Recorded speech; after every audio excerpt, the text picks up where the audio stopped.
అద్వానికి అస్వస్థత. BJP senior నేత మాజీ ఉప ప్రధాని ఎల్కే అద్వానీ తీవ్ర అస్వస్థతకు గురయ్యాడు. దీంతో ఆయనను కుటుంబ సభ్యులు ఢిల్లీలోని ఇంద్రప్రస్థ అపోలో హాస్పిటల్లో చేర్పించారు. ప్రస్తుతం ఆయన న్యూరాలజీ విభాగంలో ట్రీట్మెంట్ తీసుకుంటున్నారు. 97 ఏళ్ల వయసున్న అద్వానీ కొంతకాలంగా అనారోగ్య సమస్యతో బాధపడుతున్నారు. ఈ ఏడాదిలో ఇప్పటి వరకు 4 సార్లు ఆసుపత్రిలో చికిత్స. 97 ఏళ్ళు అంటే ఏం సహకరిస్తుంది బాడీ? పెద్ద మనిషి. అయితే లాల్ కృష్ణ అద్వానీ గారి గురించి మనం చెప్పాలా. లాల్ కృష్ణ అద్వానీ గారు భారతీయ జనతా పార్టీ సంఘ్ ఆ పక్షానికి సంబంధించినటువంటి నాయకుడు. ఇక్కడ లాల్ కృష్ణ అద్వానీ గారు బీసీలకు చేసినటువంటి కార్యక్రమం చెప్పాలి. మండల్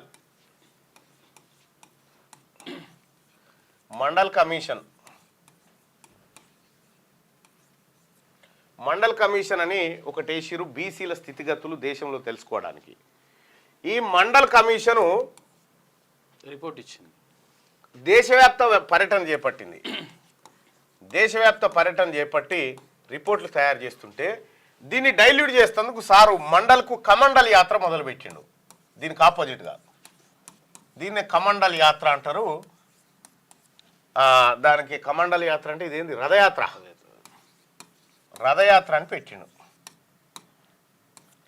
అని పెట్టిండు సారు. భారతీయ జనతా పార్టీ నాయకులు ఆ రోజు నుంచే బీసీల ఉనికి లేకుండా చేయాలి, బీసీల అంశమే తెర మీదకి రాకుండా చేయాలనేటువంటి మహానుభావులలో లాల్ కృష్ణ అద్వానీ గారు కూడా ఒకరు.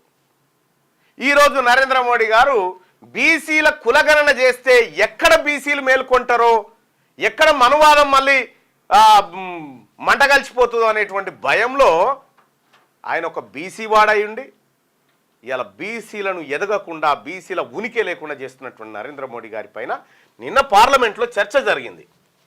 నిన్న రాజ్యాంగంపై బీజేపీ దాడి, మనుస్మృతిని అమలు చేయాలని సావర్కర్ అన్నారు. రాహుల్ కేంద్రం ఎస్సీ ఎస్టీ ఓబీసీల బొటనవేలును నరుకుతున్నదని ఫైర్.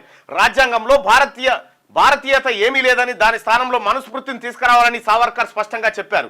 అదే తీరుగా బీజేపీ వ్యవహరిస్తున్నది. 24 గంటలు రాజ్యాంగంపై దాడి చేస్తున్నది. కాంగ్రెస్ ఇండియా కూటమి పార్టీలు రాజ్యాంగ రక్షకులైతే బీజేపీ ఆర్ఎస్ఎస్ మనుస్మృతి మద్దతుదారులు. మీరు ప్రధాని మోడీ ధారావిని అదానికి అప్పగించి అక్కడ చిరు వ్యాపారుల బొటనవేలను నరికేశారు. అగ్నివీర్ స్కీము, పేపర్ లీకేజీలతో యువత మద్దతు ధర కోసం కొట్లాడుతుంటే టియర్ గ్యాస్ ప్రయోగించి రైతుల లెటరల్ ఎంట్రీ ద్వారా ఎస్సీ ఎస్టీ ఓబీసీల బొటనవేలను నరికేశారని చెప్పి నిన్న రాహుల్ గాంధీ గారు చాలా స్పష్టమైన స్పీచ్ను మాట్లాడిండు పార్లమెంట్లో. ఎంత అంటే రాహుల్ గాంధీ గారి మాటలకి ప్రధాని దగ్గర సమాధానం ఉండదు. పైగా ఓ ఉద్దరవరుడు రాహుల్ గాంధీ గారు మాట్లాడుతుంటే ఓ ఉద్దరవరుడోరి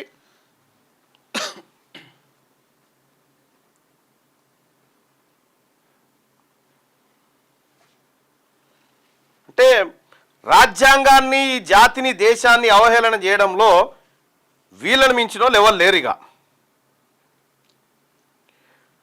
బీసీ ప్రజలారా, మనకు అత్యంత ప్రమాదకరమైన పార్టీ భారతీయ జనతా పార్టీ. ఒకసారి రాహుల్ గాంధీ గారు మాట్లాడినటువంటి మాటలను ఒక్కసారి తీసుకుందాం.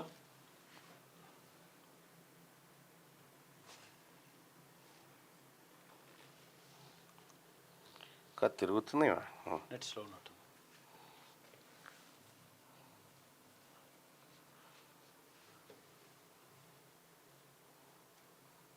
మోహన్ బాబు గారు నేను ఎక్కడికి వారిపోలేదని చెప్పారు అంటుండు.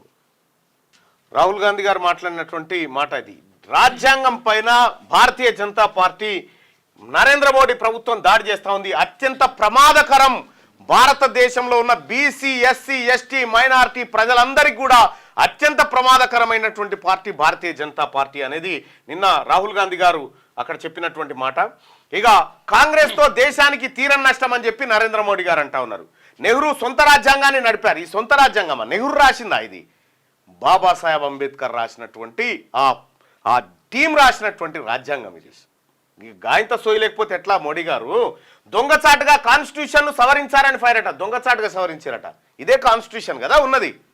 ముఖ్యమంత్రి గౌరవ రేవంత్ రెడ్డి గారికి నేను ఒక రిక్వెస్ట్ చేస్తా ఉన్నా సార్, ప్రతి విద్యార్థికి భారత రాజ్యాంగం పుస్తకాన్ని మనం అందజేయాలి. తెలంగాణ రాష్ట్రంలో ఉన్నటువంటి ప్రతి విద్యార్థికి భారత రాజ్యాంగ పుస్తకాన్ని మనం అందజేయాలా. భారత రాజ్యాంగ ఔన్నత్యాన్ని మనం కాపాడాలి, కాన్స్టిట్యూషన్ మనం కాపాడుకోవాలి. ఇక దొంగచాటుగా కాన్స్టిట్యూషన్ సవరించారని ఫైర్. దేశంలో 55 ఏళ్ల పాటు ఒకే కుటుంబం అధికారంలో ఉన్నది. ఆ సమయంలో దేశానికి తీరం నష్టం జరిగిందా? ఒకప్పుడు దేశం దగ్గర తిండి గతి లేకపోతే ఈ దేశాన్ని బ్యాంకులను జాతీయకరణ చేసి పారిశ్రామిక విధానాలు తీసుకొచ్చి పంచవర్ష ప్రణాళికలు పెట్టి అవును నరేంద్ర మోడీ గారు చెప్పాలా.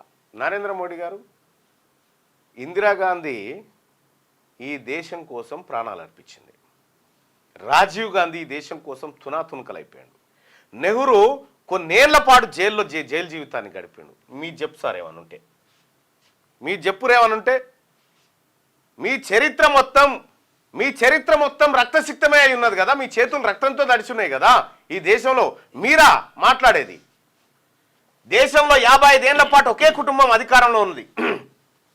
ఆ సమయంలో దేశానికి తీరని నష్టం జరిగింది.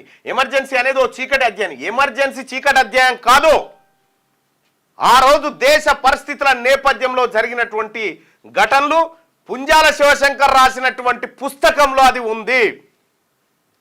మీరంతా కలిసి ఈ దేశాన్ని విచ్ఛిన్నం చేయాలని కుట్రలు పన్నుతున్న టైంలో కొన్ని ప్రత్యేక నిర్ణయాలను ఆ రోజుల్లో తీసుకోవడం జరిగింది. నిజంగా ఈ దేశాన్ని ఏకఛత్రాధిపత్యంగా పరిపాలించాలనుకుంటే ఇందిరాగాంధీ గారికి వచ్చినటువంటి మెజార్టీతో ఎప్పుడు చేసేది. మళ్ళీ ప్రజాస్వామ్య పునరుద్ధరణకు పూనుకుందే ఇందిరాగాంధీ గారు. ఆ మచ్చను కాంగ్రెస్ ఎన్నటికీ చెరిపేసుకోలేదట. అదే నరేంద్ర మోడీ గారు, మీరు కానీ మీ భారతీయ జనతా పార్టీ కానీ ఈ దేశానికి పట్టినటువంటి క్యాన్సర్ లాగా ఉంది. స్వాతంత్రానంతరం కొందరు స్వార్థపరుల వల్ల దేశ ప్రజలు అనేక కష్టాలు పడ్డారు. బానిస మనస్తత్వంతో ఉన్న వాళ్ళు దేశాభివృద్ధికి ఆటంకం కలిగించారు. నిజంగా కాంగ్రెస్ పార్టీ కనుక ప్రజాస్వామ్యాన్ని కూని చేస్తే, దేశానికి నష్టం చేస్తే ఛాయ్ అమ్ముకునే మీకు ప్రధాన అయ్యే అవకాశమే లేకుండే. నిజంగా అలా అట్లే చేయదలుచుకుంటే. నెహ్రూ సొంత రాజ్యాంగాన్ని నడిపారు. దొంగచాటుగా రాజ్యాంగ సవరణ చేశారు. ప్రజల్లో విషబీజాలు నాడుతూ దొంగచాటుగా రాజ్యాంగాన్ని సవరణ చేసే పరిస్థితి ఉంటుందా బాయ్సాబ్ ఎక్కడన్నా? నరేంద్ర మోడీ గారి మాట తీసుకుందాం. రాజ్యాంగాన్ని సవరించాలంటే పార్లమెంట్ సవరిస్తుంది. దొంగచాటుకి ఎట్లయితుందా? దొంగచాటుకు సవరణ ఎట్లా జరుగుతుంది? సభల్లో ప్రవేశపెట్టాలి వాళ్ళు మెజారిటీ. దొంగచాటుగా అదానికి అప్పనంగా కట్టపెట్టినట్టు కాదు. అదాని మీద అమెరికాలో కేసు అయింది. అరెస్ట్ వారెంటే, డైరెక్టు నోటీస్ కూడా కాదు, అరెస్ట్ వారెంటు. నీ దోస్తు అదానికి ఏది ఎలక్ట్రిసిటీ కాంట్రాక్ట్లు ఇవ్వమని శ్రీలంక ప్రభుత్వం మీద మీరు ఒత్తిడి తెచ్చినట్టుగా శ్రీలంక ప్రభుత్వం చెప్పింది. ఇవి దొంగచాటు పనులు అంటారు నరేంద్ర మోడీ గారు. ఇవి భారత రాజ్యాంగాన్ని సవరించడం దొంగచాటుగా చేస్తారా? సాధ్యమవుతుందా? అది సాధ్యమవుతుందా? మీరు పూరాగా చదువుకోకపోతే, చదువుకున్నోడు చెప్తేనే వినకపోతే. ప్రజల్లో విషబీజాలు నడుతూ దేశ ఐక్యతను దెబ్బతీశారు. రాజ్యాంగాన్ని కూని చేసేందుకు కాంగ్రెస్ ప్రయత్నించింది. రాజ్యాంగ ఔన్నత్యాన్ని దెబ్బతీసిందని చెప్పేసి ప్రధాని నరేంద్ర మోడీ అంటున్నారు. అయ్యా, మీకు చదువు రాదు, మీ డిగ్రీల సంగతి కేజ్రీవాల్ గారు చెప్పిండు. ఎప్పుడు మీరు ఏం చదువుకురో ఎక్కడ లెక్కాపత్రం లేదు, కానీ యూనివర్సిటీలలో మాత్రం కాగితాలు పుట్టినాయి. ఈ ఎందుకే దాని గురించి. క్యూ న్యూస్ ఛానల్లో పనిచేయటకు అనుభవం గల సీనియర్ వీడియో ఎడిటర్స్ కావాలను సంప్రదించవలసిన నెంబర్ 8688926084. qnewsads@gmail.com ను సంప్రదించండి. లైక్ చేయండి,